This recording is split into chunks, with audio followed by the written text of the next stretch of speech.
Hi everyone, I'm Lulu from Plants by Lulu and welcome on my channel. If you haven't already, please hit the subscribe button and let's go! Hi everyone, editing my Lulu here.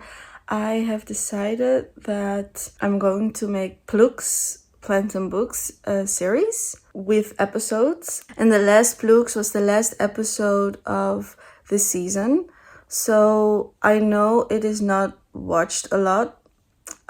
It is a specific niche and I know that, but I love to make them. I'm thinking about having a theme for next season because I noticed that these were books I found very, very interesting and were kind of a bit anthropological or like a bit strange. Maybe next season we can do fairy tales or books where Disney films are inspired from.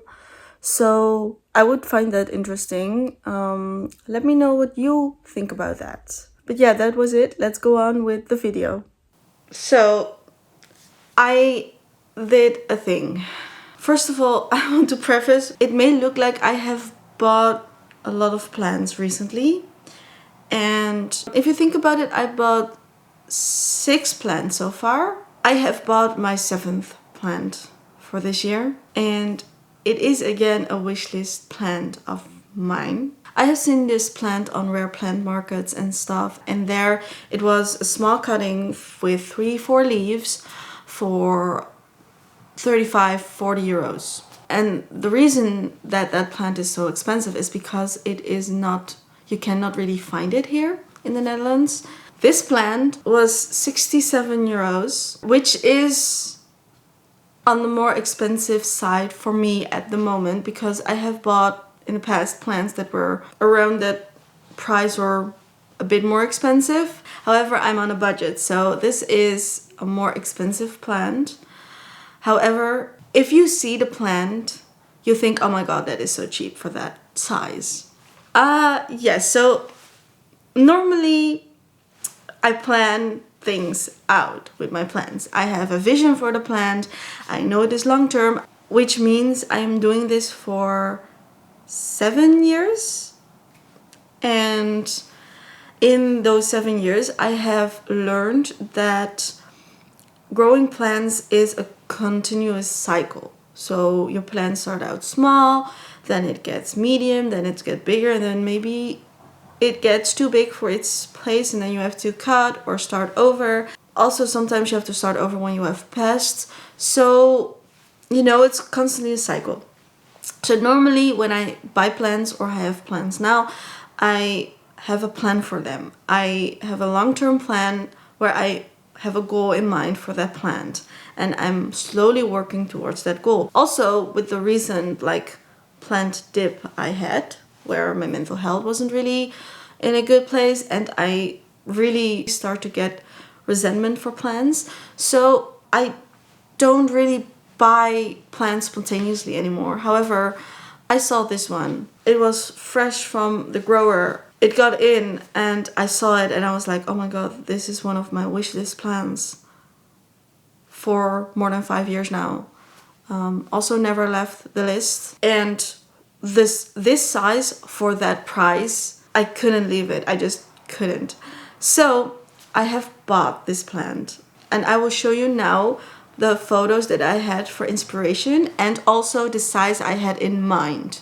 However, that is not the size it came in. And well, let's show you the plant.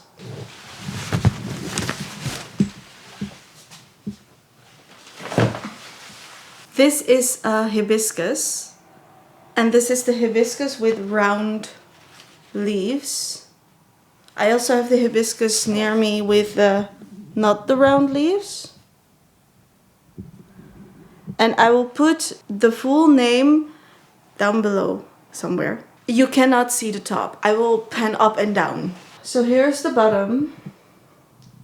Then we pan up, up, up, up, up, up, up, up, up, up, up. And it is really kind of the same size as where my lamp is hanging.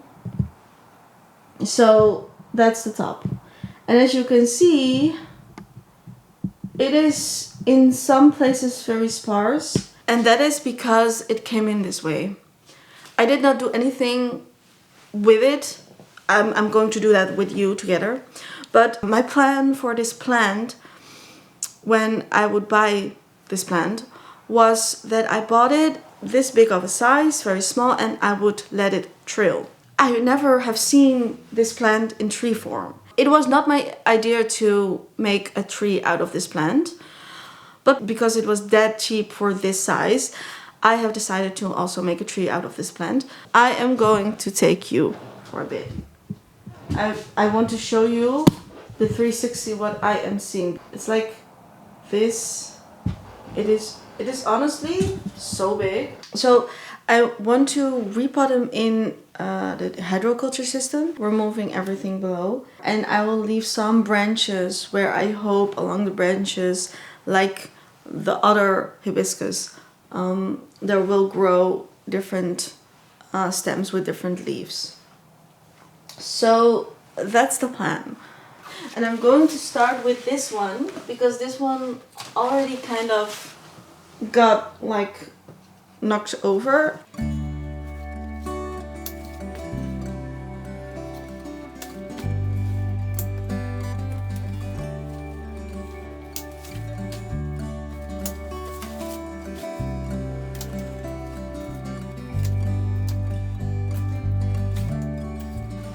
I am not sure if I can let it grow like this. Then it would be perfect.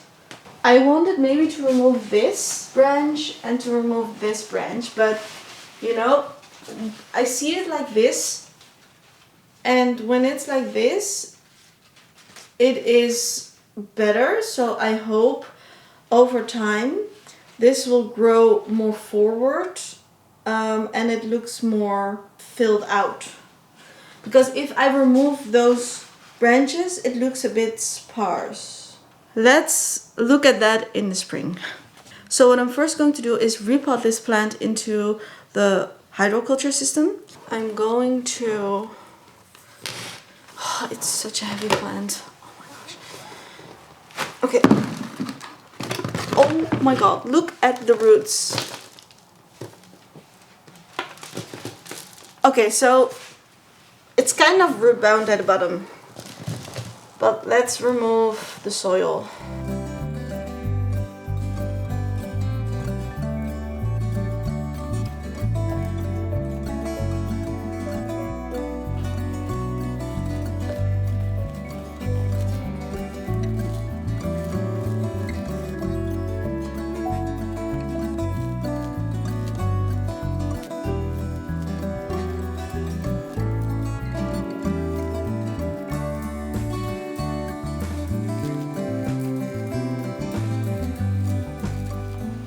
Okay, so because the root system is so dense, I am basically removing a lot of root. I think I'm going to soak this bulb in water to remove most of the soil, because this is harder than I thought, and I'm losing a lot of roots, a lot more than I thought I would.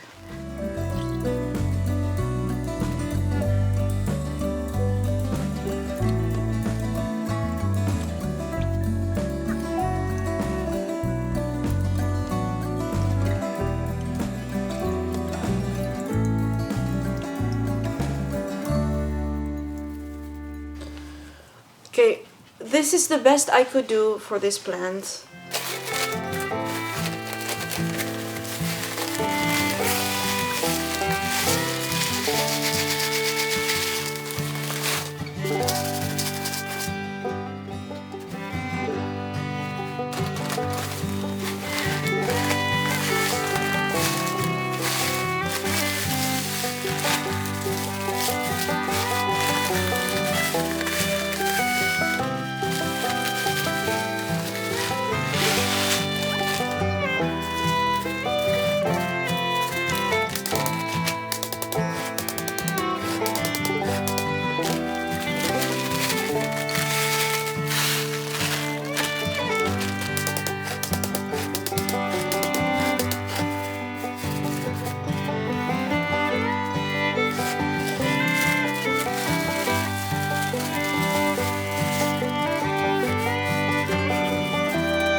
this is the end result. And I hope he will become a big tree. But for now, this is the video. I hope you liked it. If you did, please hit the subscribe and the like button, and I will see you in the next video. Doei!